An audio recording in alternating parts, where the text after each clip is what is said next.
Abra sua Bíblia, por gentileza, no livro de Jó, capítulo de número 42. Quando você abre, fazemos agradecimento.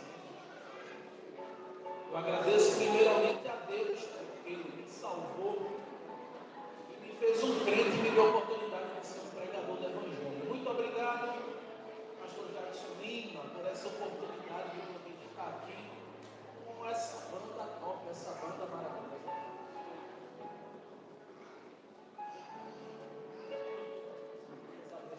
A banda, os músicos aqui, tá bom?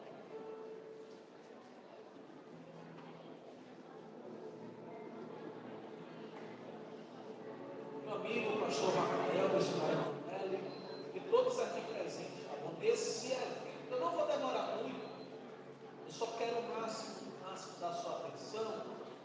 Jó capítulo 42, quem achou, diga eu achei. Jó 42, se todos puderem ficar de pé, por gentileza, eu serei rápido demais, tá bom? No momento da leitura da palavra, Jó capítulo 42. O texto diz assim, ó, versículo de número 10. E o Senhor restaurou a sorte de Jó, quando este orou pelos seus amigos. E o Senhor lhe deu o dobro de tudo quanto dantes ele possuía. Então vieram a ele todos os seus irmãos e todas as suas irmãs, e todos os que antes haviam lhe conhecido e comeram com ele pão em sua casa. E se condoeram dele e o consolaram por todo o mal que o Senhor tinha enviado sobre ele. Cada um lhe deu dinheiro e também um anel de ouro. E o Senhor abençoou o último estado de Jó mais do que o primeiro. E ele veio ter 14.000 ovelhas, 6.000 camelos, 1.000 de bois e 1.000 jumentas. Também teve 7 filhos e 3 filhas. E a primeira deu o nome de Gemina, a segunda chamou o nome de Quésio e a terceira Querinha. E em toda a terra não havia mulheres tão bonitas como as filhas de Jó. E seu pai lhes deu herança entre seus irmãos. Depois disto viveu Jó 140 anos e viu seus filhos e os filhos de seus filhos até a 4ª geração. Você pode ser glória a Deus por isso? Feche seus olhos, por gentileza, vamos orar. Pai, no nome de Jesus Cristo, a tua presença é real aqui nesse ambiente. Esse lugar aqui se tornou igreja, esse lugar aqui se tornou sua casa. O Senhor é dono desse lugar, o Senhor é dono de cada vida, de cada pessoa que está aqui nesse ambiente. Então, na autoridade do nome de Jesus, eu quero repreender toda a distração nesse ambiente. Eu quero repreender toda a ação do mal nesse recinto. Que cada pessoa que está aqui presente esteja com o coração aberto para ouvir a tua voz. Assim como Paulo falou em Atos capítulo 16, eu também quero falar. Abre a porta da palavra e abra o coração do povo para ouvir a tua voz. Espírito Santo de Deus, o Senhor é aquele que convence o homem do pecado, da justiça e do juízo. Então convence pessoas que chegaram aqui essa noite, mas ainda não fizeram aliança contigo. Convence pessoas que estão afastadas da tua presença e que todo o esforço para que esse culto acontecesse, ele seja recompensado com vidas voltar para a glória do teu nome. Essa é nossa oração, no nome de Jesus. E a igreja diz: pode sentar, por gentileza, deixe sua Bíblia aberta no livro de Jó. Eu serei bem rápido, como eu lhe disse, tá bom? Daqui a pouco eu estou entregando o microfone novamente, eu só quero 5% da sua atenção. Meus irmãos,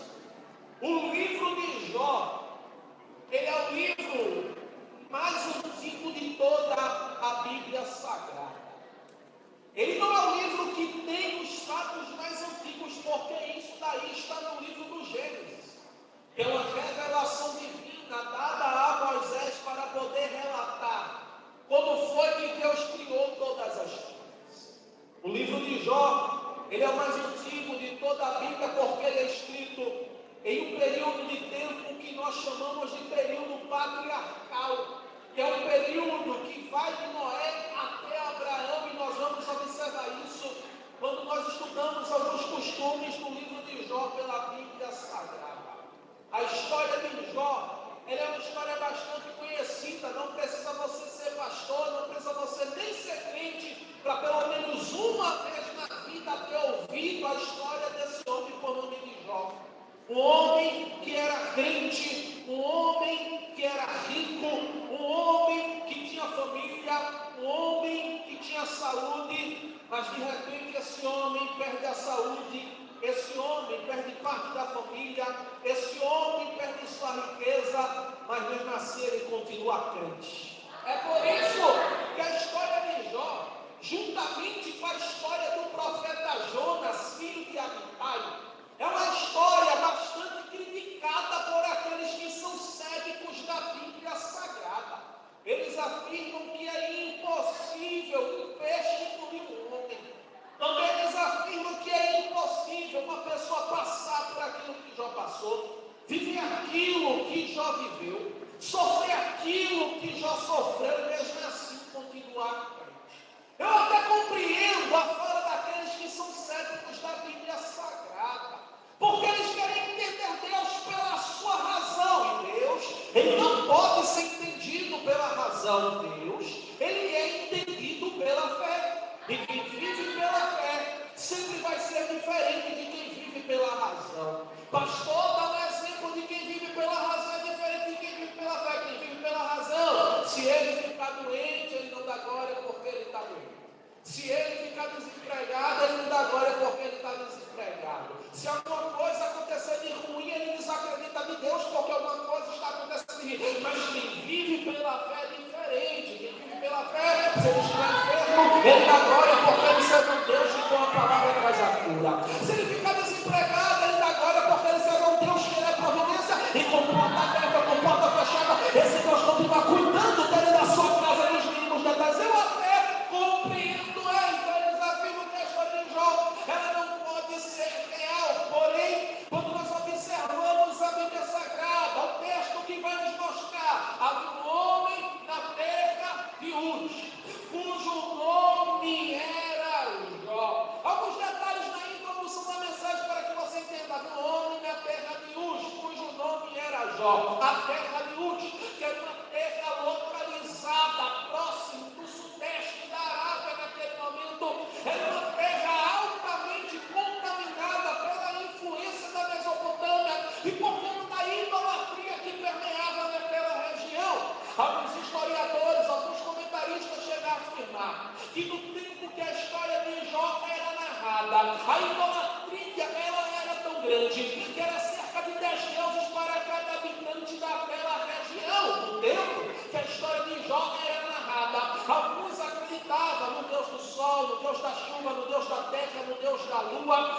Jó, ele era diferente, porque Jó, no meio de uma fé politeísta, Jó, ele era o único que ele acreditava em um Deus, e esse Deus sozinho, ele era quem mandava no sol, na terra, na chuva, na lua, ele sozinho podia fazer todas as coisas. Jó é o exemplo de muito crente que estava escutando pregar aqui essa noite. Pastor, como assim Jó é o exemplo de muito crente? Tem gente que está aqui, mas ele está na situação de Jó. Imagina Jó passando na rua naquele momento, passando na sua cidade, dizendo: está vendo aquele homem? Aquele homem é rico, é o mais rico de todos, aquele homem é influente, mas esse homem tem um sério defeito. Qual é o defeito dele? Ele acredita em um Deus diferente dos deuses que nós acreditamos. Ele serve a um Deus diferente do Deus que nós servimos. Ele serve a um Deus que ele é tão diferente que esse Deus ninguém pode ver porque é invisível. Mas ele diz que ele fala e sente esse Deus porque a presença dele é real. Ele sabe que Jó de crente em um lugar onde todo mundo é ímpio. Agora olhe para cá para você entender. Somente Jó de crente. Somente Jó de crente.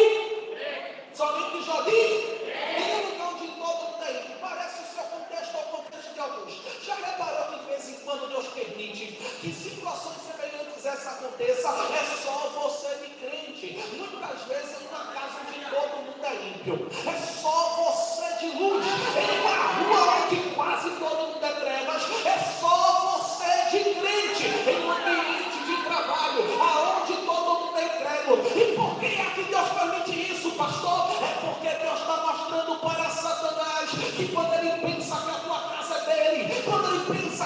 aquele trabalho é dele, quando ele pensa que a tua família é dele, aí Deus levanta você naquela casa, você naquela família, você naquele trabalho, para ser ponto de referência naquele lugar. Você é o instrumento que Deus colocou para fazer diferença naquele lugar. Em um lugar onde todo mundo era índio, a Bíblia vai dizer que o seu nome era Jó.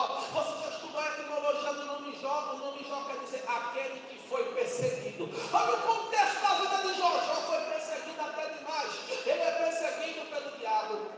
Ele é perseguido pelos seus amigos que não lhe compreendem. Ele é perseguido pela sua esposa que não lhe entende. Ele é perseguido até contra ele mesmo quando ele amaldiçoou do seu nascimento. Porém, ele é perseguido, mas continua crente. Assim vai ser a oportunidade para você contar quantas coisas você passou nesse ano de 2025, quantas lutas você tem travado nesse mês de novembro, nos últimos dias. Você poderia estar em qualquer lugar, menos aqui hoje, adorando ao Deus vivo todo-poderoso. Mas sabe qual é a vergonha do diabo, a raiva do inferno? Você foi perseguido, mas você está crente. Você foi perseguido, mas você está de pé. Você foi perseguido, mas você está firme, adorando, louvando e agradecendo. Eu vim pregar essa noite para uma geração que cruzou os braços entre o céu e o inferno, está dizendo: o sangue pode dar na canela, aconteça o que acontecer, mas dos pés da cruz ninguém me tira, dos pés da cruz eu não saio, eu vou chegar no céu.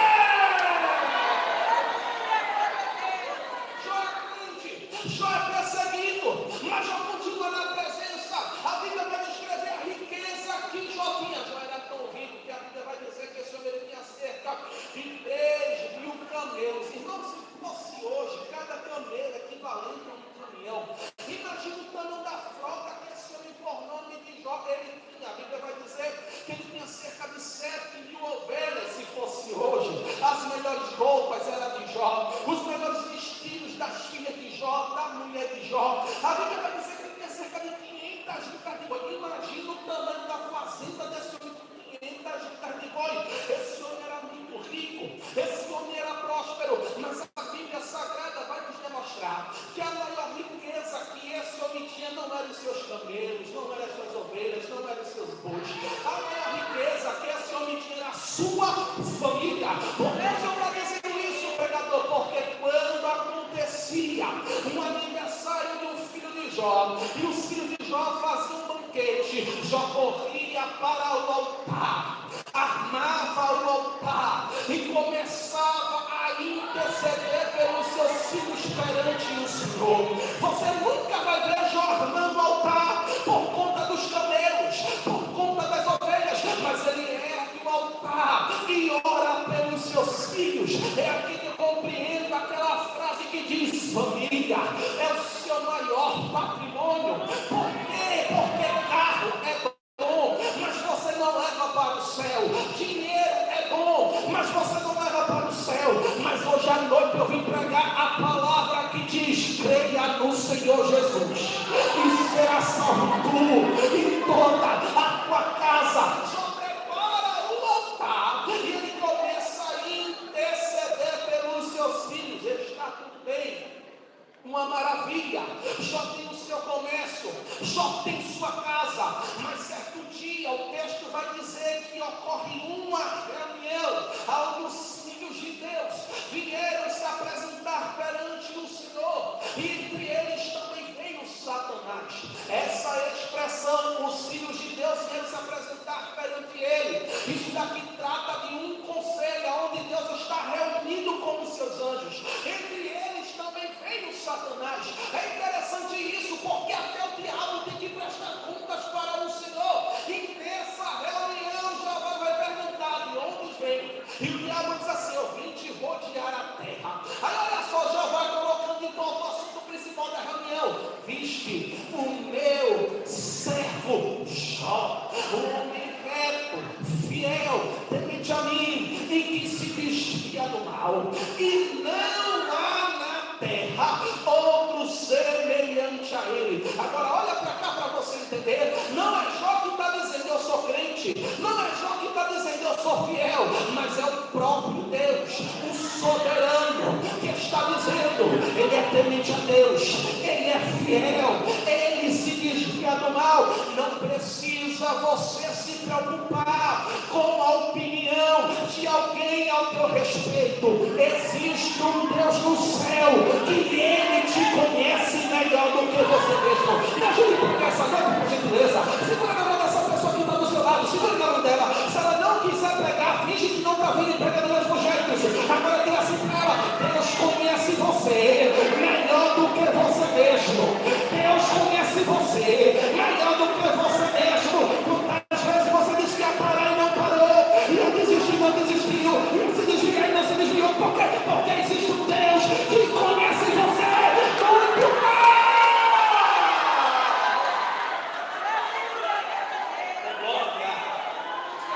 Oh, glória! Oh, aleluia! Ele é reto, fiel, temente a mim que se desvia do mal. E não há na terra outro semelhante a ele. Quando Jeová disse isso, oh glória! Quando Jeová disse isso, o diabo disse também: o Senhor cercou Jó, a casa de Jó, os bens de Jó, de uma maneira que Jó tem tudo cercado. Eu procuro brechas, mas ele está cercado. Eu procuro brechas, mas está tudo cercado. Porém, se o Senhor permitir que eu vá até lá e tocar no que Jó tem, eu vou te provar que Jó não te adora porque o Senhor é. Mas Jó só te adora por tudo que o Senhor fez. Jó vai tremendo. Aleluia. Ele diz assim: pode apelar, toca em tudo, mas não toca na vida dele. Eu gosto da frase de Martin Lutero, quando Martin Lutero dizia que o diabo ele é o cachorrinho de Deus. Deus colocou uma coleira, o diabo vai lá, mas que puxa para dizer, está no limite, não mexe. Então ele sai da presença do Senhor.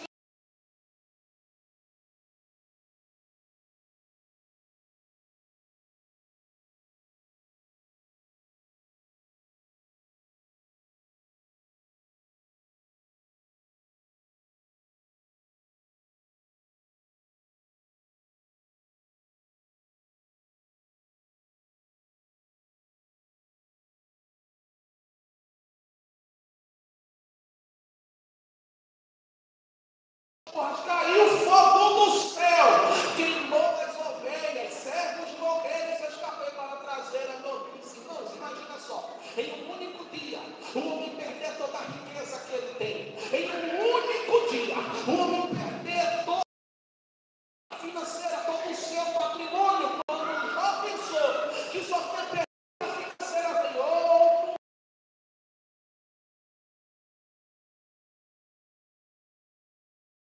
Do irmão mais velho, de repente veio um vento muito forte, um vento bateu nas costas pesada, matou todos os teus filhos. Redobre sua atenção ali para cá. Imagina a dor de Jó, perder 10 filhos de uma única vez. Se perder um filho já é ruim, é uma dor terrível. Imagina você perder 10 filhos de uma vez. Quando eu era pastor de uma igreja em Abrelina, eu tive a oportunidade de estar em um sepultamento. Esse sepultamento foi marcado por dois motivos. Primeiro, era a mãe do pastor titular da igreja. Ele estava muito angustiado. Quando eu estava tentando consolar ele, eu percebi que um irmão que era novo da igreja estava lá no sepultamento. Então outros pastores se aproximaram, foram falar com o meu pastor dirigente. Eu saí, fui até um irmão que era novo da igreja. Muito obrigado por você ter vindo. Nessa hora, o nosso pastor precisa mesmo de apoio do apoio dos irmãos. E ele disse assim para mim: não, pastor, eu não estou aqui porque a mãe do pastor faleceu, até fiquei sabendo, mas eu estou aqui porque o meu sobrinho de 7 meses de idade passou mal no colo da minha irmã. A gente correu para uma, mas não deu tempo, ele faleceu, pastor. E eu queria que o senhor fosse lá dar uma palavra. Irmãos, pense em uma dor terrível. Eu olhei para uma criança de 7 meses num caixão, e eu não sabia o que falar naquele momento. Por mais que eu fosse pastor, eu não sabia o que dizer para aquela mãe que chorava.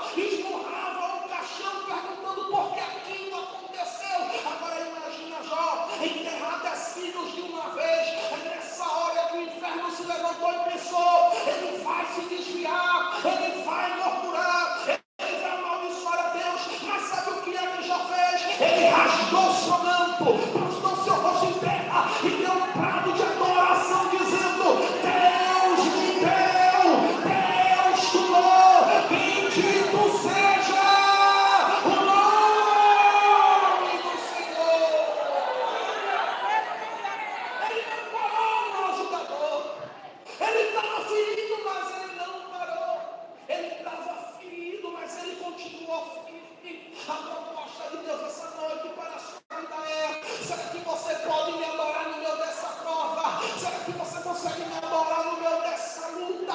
Só conseguimos adorar até que acontece o segundo encontro. E o segundo encontro parece muito com o primeiro, porque acontece com uma reunião. Os filhos de Deus que se apresentar perante ele, e eles também deu Satanás. E nessa reunião, Jeová vai perguntar a mesma coisa: de onde vem? E vou tirar a terra. Jeová pergunta: passasse uma água preta? Ele diz: passei. Vixe, meu Senhor, já vi. Homem reto, fiel, temente a mim, que se desvia do mal. E não há na terra outro semelhante a ele. Ei, olha para cá, deixa eu dizer uma coisa. A irmã que deu aleluia. Na primeira vez, na primeira reunião, já vai dizer assim: ele é reto, fiel, temente a mim, se desvia do mal do outro, na terra semelhante a ele. Aí o diabo foi lá, tirou a riqueza, tocou na família, matou os filhos. Aí na segunda reunião já vai dizer assim: tu disse ele é fiel, temente a mim, se desvia do mal, e no outro na terra semelhante a ele. Para de graça. Deus está dizendo para o diabo: você fez o que fez, mas ele continua fiel. Temente a mim, se desvia do mal. Você aprontou no que aprontou, mas nesse sábado, sabe o que ele está fazendo? 35 da noite, está lá na igreja, adorando, naquele evento, lá na Água Preta, só para você entender que pode faltar tudo, mas enquanto a presença for centro da vida dela, enquanto for centro da vida dele, ele vai permanecer de pé. Diz para quem está do outro lado: perca tudo, mas não perca a presença de Deus. Diga, perca tudo, mas não perca a presença de Deus. Que volte tudo, mas não falte a presença de Deus. Só que o nosso aniversário nunca desiste de primeira. E aqui está o que muito crente se engana. Aqui está o problema onde muita gente se distrai, pastor. Porque tem gente que pensa que o diabo ele vai desistir na primeira. O diabo ele vai desistir depois que perder a primeira, não. O diabo naquele argumento olha para já vai dizer assim: também pele por pele. E tudo que o homem tem, ele dará em troca da sua vida.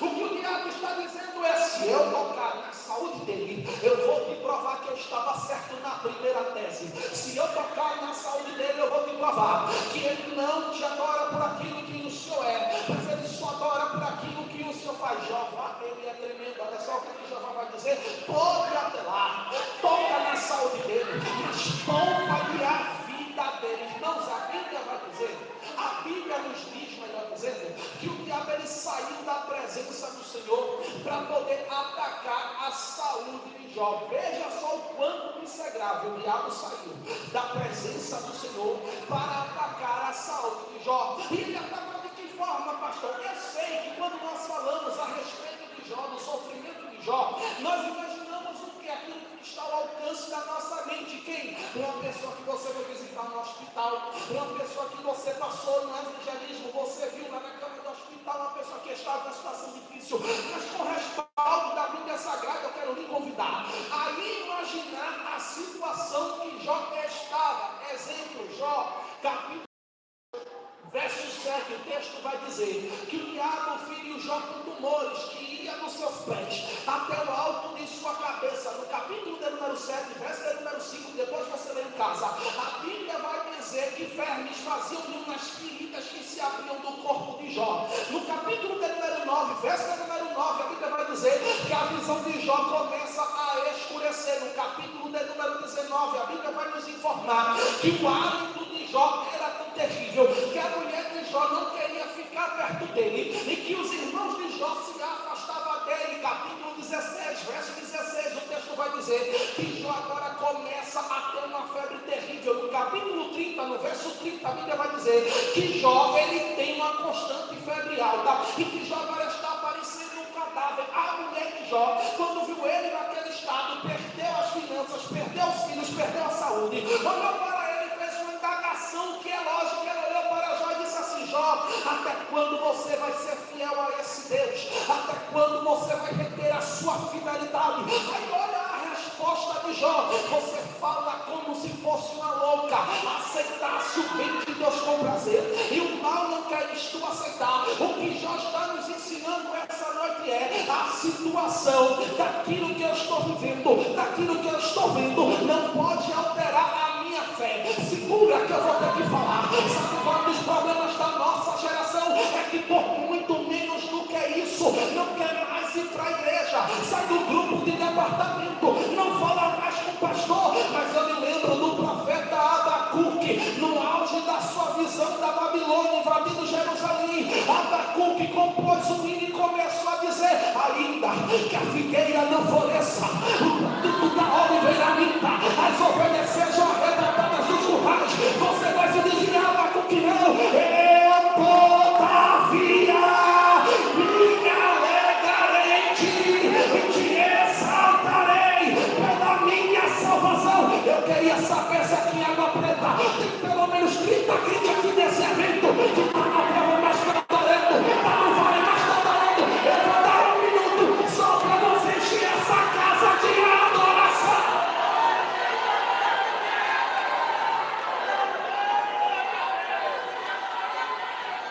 Adora ele, exalta ele. Passamos por lutas, mas estamos de pé. Por provação, mas estamos de pé. Por tribulação, mas ainda estamos de pé.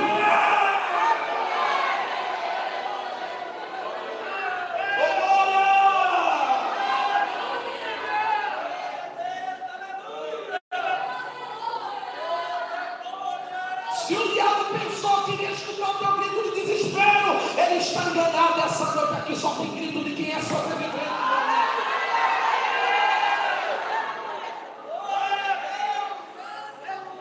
Olha para cá que eu já estou me caminhando para o final. Os amigos de Jó ficaram sabendo que um grande mal veio e correram para ver. Sei que não disse aconchegar. Aí foram lá, pastor. Olharam para Jó e disseram: não pode ser. Não pode ser. Jó no lixo da cidade. Olharam para ele e falaram: agora, vamos atrás. Chegaram perto. Viram que a dor era grande. E fizeram um luto de 7 dias. Não tiveram palavras para falar com Jó, para consolar Jó. Fizeram um luto de 7 dias. Só que 7 dias passaram e alguém tentou falar em paz. Os amigos de Jó Elifaz mudaram do sofá. E era melhor que ele tivesse ficado calado, sabe por quê? Porque quando ele foi falar com Jó, ele disse assim: Jó, a gente sabe que Deus ele não pune o inocente. Então você deve confessar o seu pecado para que Deus mude essa situação. Porque na teologia Elifaz, ele era lá de Abreu de Lima, tá bom? Lá onde eu moro.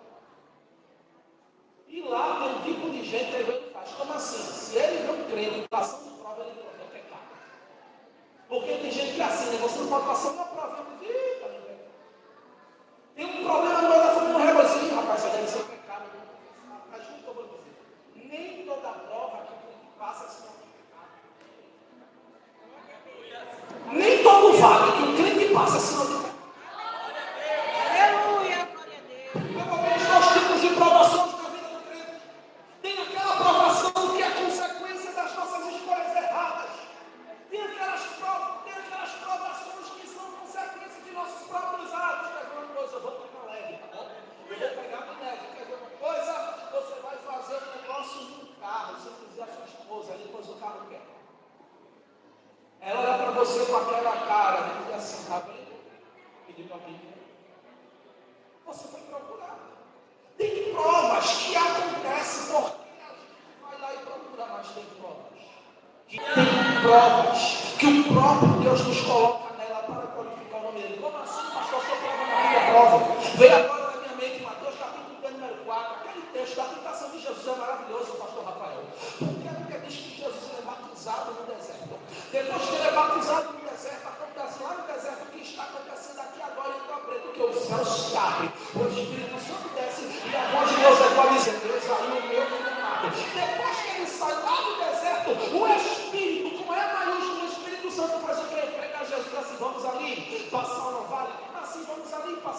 nasceu lá no deserto. Ele coloca Jesus no deserto. É o próprio Espírito Santo que coloca Jesus no deserto. Para que Jesus fosse tentado durante 40 dias. E isso aqui é terrível. Porque Deus ele também nos coloca na prova. Mas o que é que aconteceu no deserto? O diabo se levantou, Jesus fez ele cair. O diabo se levantou de novo, Jesus fez ele cair. Ele se levantou pela terceira, Jesus fez ele cair. No final dos 40 dias, os anjos desceram, servindo a Jesus. E o nome do Senhor foi glorificado. Então tem provas que é a permissão de Deus. Para você se tornar mais crente, para você descer a casa do reino, para você se consagrar um pouco mais, para você buscar a Deus de madrugada. Aí Deus vai apertando, vai acolchando, permitindo a luta. Aí quando você não entende o que está acontecendo, você fala feito Jó: eu sei que o meu Redentor vive, e porque se levantará.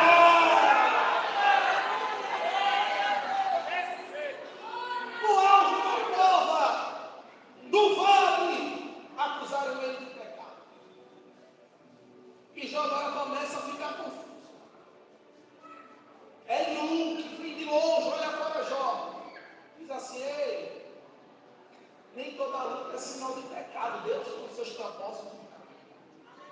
Chega um momento da vida de Jó que as coisas começam a ficar tão confusas que Jó começa a vasculhar a sua vida. Ele começa agora a querer encontrar o que é que ele pecou. E Jó amaldiçoa o dia do seu nascimento. Jó diz assim: maldito foi o dia que eu nasci. Bem melhor seria que eu tivesse morrido no ventre da minha mãe. Ele está com uma dor tão grande no seu coração que ele começa a procurar os seus pecados. E olha para cá para você, ele já começa a se perguntar: será que eu deixei de pagar um pagamento justo a algum servo meu por algum trabalho fechado? Será que eu olhei para uma mulher e outro homem, uma mulher que não era? Já começa agora a vasculhar a sua vida para ver se ele encontra onde está o pecado. Bildad olha para Jó e diz assim: Jó, pede perdão a Deus, porque quem sabe depois de tua morte ainda haja uma recompensa. E Jó começa a vasculhar, mas não encontra o pecado, até que ele chega à conclusão maravilhosa de dizer: eu posso até morrer, mas ainda que ele mate, nele eu confiarei. Ainda que ele consuma a carne dos meus olhos, com os meus olhos eu verei. Jó tira os seus olhos do âmbito horizontal. Ele agora vai olhar para o âmbito vertical. Ele começa a conversar com Deus. Ele agora vai questionar a Deus. Você já se pegou em momentos da sua vida que você questionou a Deus? Você já se pegou em momentos da sua vida que você começou a dizer: Deus, por quê? Por que isso aconteceu? Por que isso me sobreviveu? Eu me lembro do salmista. No Salmo de número 42, o salmista, passando uma prova tão grande, ele faz uma retrospectiva da sua vida, olha para dentro da sua alma e começa a dizer: por que te abate, ó minha alma? Por que te abate, ó minha alma? Aí depois parece que eu estou vendo o Espírito Santo colocando no coração dele a esperança do agir de Deus, e ele começa a dizer: eu vou esperar em Deus, porque ainda eu louvarei o nome dele. Observe que Jó começa com a esperança, ele vai falar com Deus, e quando Jó vai falar com Deus sobre o seu vale, sobre sua luta, ele vai questionar a Deus com 16 perguntas, mas as perguntas de Jó para com Deus são perguntas de um nível que Jó compreende, ele mesmo poderia responder. E sabe como é que Deus responde as perguntas de Jó? Deus responde as perguntas de Jó com um silêncio. Jó não ouve a voz de Deus, Jó não ouve um sinal de Deus, mas ele continua falando com o Senhor, até que no capítulo de número 38, Jó vai dizer assim: agora eu vou descer e vou mostrar para Jó que em tudo eu tenho um propósito. Olha, Deus conhece Jó para você, para falar com Jó. E no capítulo 38 o texto vai dizer: Deus apareceu no meio de um redemoinho. Isso daqui é tremendo. Parece que eu estou vendo Jeová chamando Jó, colocando Jó na cadeira e diz assim: Jó, vem cá, que eu vou te mostrar algumas coisas para ver se você entende. Jó, eu vou te fazer umas perguntas 16, Senhor. Pois é, eu tenho apenas algumas aqui. Eu tenho 72 perguntas para fazer para você, Jó. Eu não vou falar das 72, mas algumas eu vou ter que te dizer. Jeová chama Jó e pergunta assim para ele: Jó, tu queres saber se eu estou mesmo no controle? Quero, Jeová. Aonde estavas tu quando eu criei o universo? Eu pus firmamento entre as águas e chamei a porção seca da terra. A pergunta de Jeová foi tremenda. Jó não conseguiu responder a pergunta. Jeová disse: tá bom, Jó, eu vou fazer outra, nível de Enem, Jó. Aonde estavas tu quando eu permiti o avanço do mar e quando as ondas se levantaram na sua vaidade? Eu fui lá, coloquei ferrolho no mar e disse para as ondas: até aqui você vai, mas você não vai mais adiante. Jó não soube responder. Então Jeová perguntou para ele: Jó, aonde estavas tu quando os raios vieram até mim e me perguntaram o destino final da sua queda? Eu tracei a rota e disse onde o raio deveria cair, meu amigo. Era para você ter dado maior glória a Deus que a Paplana já escutou, porque cerca de 2 raios por minuto atinge o planeta Terra. E eu te pergunto: quantos raios caíram aqui essa noite? Nenhum, porque antes que o raio caia, ele tem que ir para Jeová e perguntar o destino da queda. E Jeová responde: caia no campo, caia no mar, caia no deserto, mas não caia lá em água preta, porque tem um grupo de crente lavado, remido, eleito no meu sangue, que estão me adorando lá. De vez em quando nós queremos compreender a grandeza desse Deus. De vez em quando nós queremos colocar Jeová no canto da parede. Não existe canto da parede que caiba esse Deus tão grande. Depois que Deus não mostrou sua grandeza, Jó entendeu que existe um Deus que dá início a todas as coisas. Depois que ele demonstra como Deus Todo-Poderoso e Criador de tudo para Jó, ele se revela como Deus Criador de tudo para Jó, ele agora vai ter os amigos de Jó. Porque Deus é aquele que marca a reunião com nossos acusadores.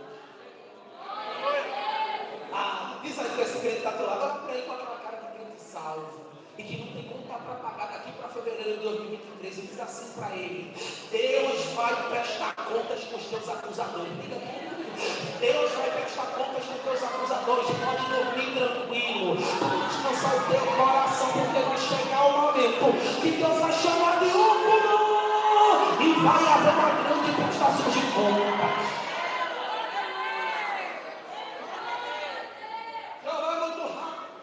Porque se no capítulo dele era 38, 39 e 40, ele se apresenta como Deus que é criador de todas as coisas. No capítulo 41, ele se apresenta como Deus que é juiz. Ele chama os amigos de Jó e diz assim: por que vocês falaram para o meu servo aquilo que não era verdade?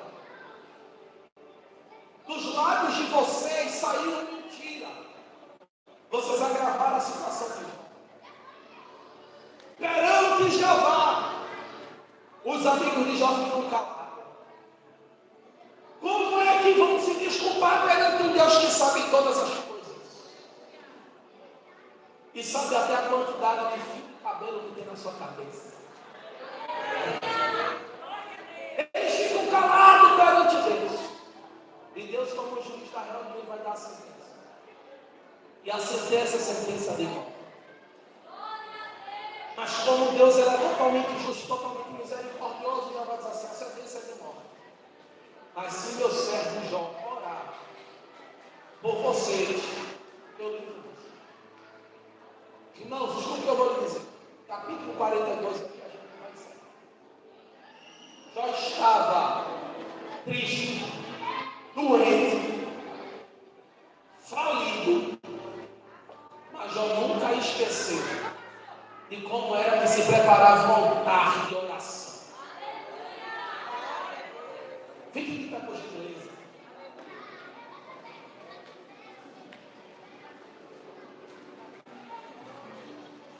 Ele nunca esqueceu como era que se preparava o altar de oração. Quando ele está preparando o altar, Escute isso, hein? Quando ele está preparando um altar, ele dá um brado e diz assim: bem sei eu que tudo podes. Bem sei eu que tudo podes.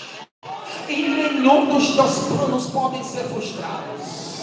Nenhum dos teus projetos podem ser impedidos. No versículo número 5, Jó vai declarar: antes eu te conhecia somente de ouvir falar, mas agora os meus olhos te veem. Eu tenho a palavra de Deus no meu coração e quero liberar para a sua vida essa noite. Essa prova não vai te matar, esse vale não vai te parar, pelo contrário, quando esse vento passar, você vai sair de lá mais firme, você vai sair de lá mais crente, porque você vai crescer na graça e no conhecimento de Deus. Ei, os amigos de Jó não morreram, porque Jó preparou o altar e intercedeu pela vida dele. Tem gente que já era para ter descido da sepultura há muito tempo, mas só não desceu porque ainda você ora por essa pessoa de lá. Tem gente que já era para ter morrido há muito tempo, mas você chegou aqui hoje, não foi pelos teus méritos. Primeiro foi pela graça de Deus que você não merece. Segundo, foi porque alguém ainda tem te apresentado em oração durante as madrugadas. Quando Jó vai orando, Deus fecha a sepultura dos amigos de Jó. Como se isso não bastasse somente, Deus agora vai virar o cativeiro de Jó. Porque o nosso Deus é o Deus de restauração. O nosso Deus é o Deus de restituição. E agora Deus chama: se Jó, eu já me apresentei como um Deus que sou criador de tudo. Eu já me apresentei como um Deus que sou juiz. Agora vem cá, que eu vou me apresentar para você como um Deus que é restaurador de tudo. O que foi que você perdeu, Jó? Fala para mim. Porque tudo que você perdeu, eu vou restituir em dobro. Parece que eu estou vendo Jó dizendo assim a Jeová: Jeová, eu tinha 3.000 camelos. E Jeová dizendo: e aí o que é que aconteceu? Os inimigos vieram, invadiram a minha terra e roubaram tudo. Jó diz assim: quantos foram? 3.000 camelos. Jeová diz assim: eu vou dar 6.000, porque com você a honra é minha. Eu tinha 500 juntas de bois. E aí que levaram também 500 juntas de bois. Eu vou dar 1.000 juntas de bois, porque eu sou Deus de restauração total. Tinha mais alguma coisa? Eu tinha 7.000 ovelhas, 7.000. Eu vou acrescentar 14.000. Porque quando Deus resolve mudar a história, a honra de Deus é dobrada. Agora escute o que vai acontecer. Eu já fecho a Bíblia para encerrar. Depois de tudo o que aconteceu, Jó viveu 140 anos. E viveu seus filhos, e viu os filhos de seus filhos, até a 4ª geração. Sabe o que Deus está mandando eu falar para algumas pessoas? A sua história não vai acabar nesse sofrimento. Você não vai morrer nesse vale. Chega de estar chorando por algumas situações que você passou. Ei, o que eu tenho para você é honra dobrada e longevidade de vida. É honra dobrada e longevidade de vida. Aonde é que está isso? Só tem lugar. Só tem lugar que você pode encontrar isso. Onde? No altar. Porque tudo que Jó viveu de restauração começou quando ele foi para o altar. E é nessa hora que o Espírito Santo começa a falar com algumas pessoas aqui exclusivamente. Porque você já foi muito feliz na presença de Deus. Você já viveu muita coisa na presença de Deus, mas você se afastou, você saiu, mas Deus está dizendo: eu posso restaurar tudo, se você voltar para o altar outra vez. Eu quero perguntar essa noite, a banda vai cantar, mas eu quero convidar você que está afastado, ou você que saiu dos caminhos do Senhor, a banda pode começar a tocar, a você restaurar a sua aliança com Deus. Tem Deus que restaura. Tem um Deus que restitui. Tem um Deus que faz tudo novo. Em nome de Jesus, sai do seu lugar e eu quero orar por você. Em nome de Jesus, sai do seu lugar e eu quero orar por você. Se tiver alguém afastado do teu lado, pergunta para essa pessoa. Se ela quer que hoje, em nome de Jesus, eu quero orar por você. A restauração está voltada, sai do seu lugar, venha. Hoje Jesus quer mudar a tua vida. Hoje Ele quer mudar a tua história, em nome de Jesus. Sai do seu lugar onde está a primeira pessoa, Ele quer salvar essa tua. Hoje é noite de restauração, de aliança, em nome de Jesus, onde você está. Sai do seu lugar, eu quero orar por você. Eu quero orar por tua vida.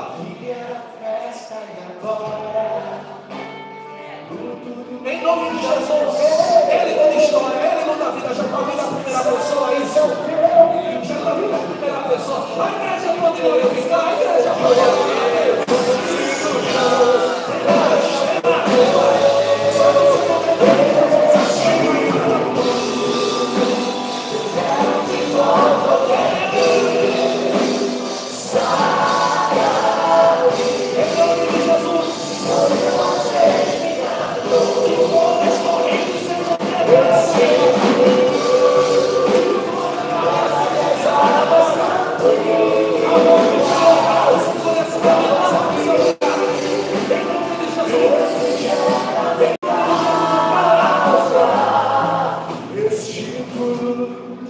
Em nome de Jesus, sabe o sangue está correndo, sabe do coração. A igreja continua na oração, a igreja continua na oração, em nome de Jesus. Sabe o sangue está de paz, o sangue eu quero orar por você. É o Senhor que está falando contigo nesse momento, é o Espírito Santo que está falando contigo, em nome de Jesus. Eu quero orar pela sua vida, a igreja quer orar pela sua vida. Os planos que sabe o seu lugar, nós queremos orar por você.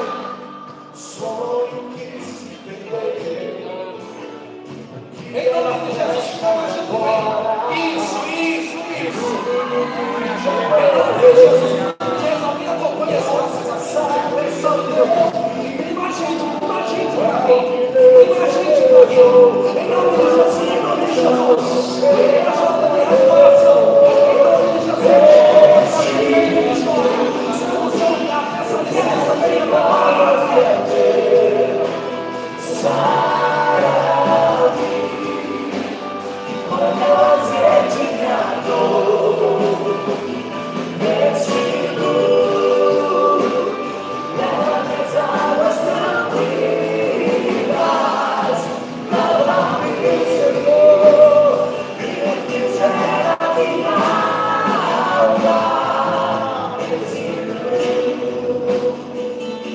em nome de Jesus, nós queremos adorar pela sua vida. Nós queremos orar pela sua vida. Você tem coragem para tanta coisa, né? Mas você não tem coragem de mudar a sua história. Uma decisão, uma história. Eu lembro muito bem, ano de 2010, meu novo convertido deu uma vontade de se desviar. E na cidade que eu estava, tem uma festa muito grande. E eu disse, eu vou me desviar, vou embora, para a igreja cara. Mas no meio do caminho estava tendo um grupo de teatro da igreja presbiteriana, e eu parei ali para olhar pela peça. Ei, deixa eu te dizer uma coisa. Se eu estava com vontade de me desviar, porque foi que eu fui parar para olhar uma peça de teatro. Pelo mesmo motivo que se você não quer Jesus, você está aqui hoje. É porque você diz, eu não quero, mas você sabe que você não pode viver sem. E eu parei, olhei aquela peça, os irmãos vieram falar comigo, e eu desisti da festa e voltei para casa frustrado. No outro dia de manhã, eu falei com o meu dirigente da congregação, presbítero, e deixa eu te falar para a gente resumir. 9 anos depois, eu estava voltando para aquela mesma igreja, que eu falei com o presbítero, porque você não vai desviar. Mas eu estava voltando para ela, para pregar em um congresso. Naquele congresso eu conheci uma moça. E 6 meses depois eu estava de novo naquela igreja para casar com aquela moça. Sabe por quê? A sua decisão hoje pode determinar o seu futuro lá na frente. Eu entrego o microfone 1 minuto, eu vou pedir para cantar só mais esse pedacinho. Se você não vier, é com você. Pastor, já por gentileza, já pode vir. Enquanto isso, você tem a chance de sair do seu lugar, para que a sua vida ela seja mudada para sempre.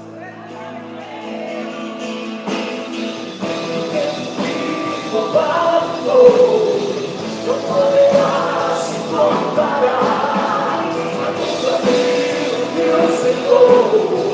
Me levar, eu melhorar, e eu não tenho poder de comportar de essa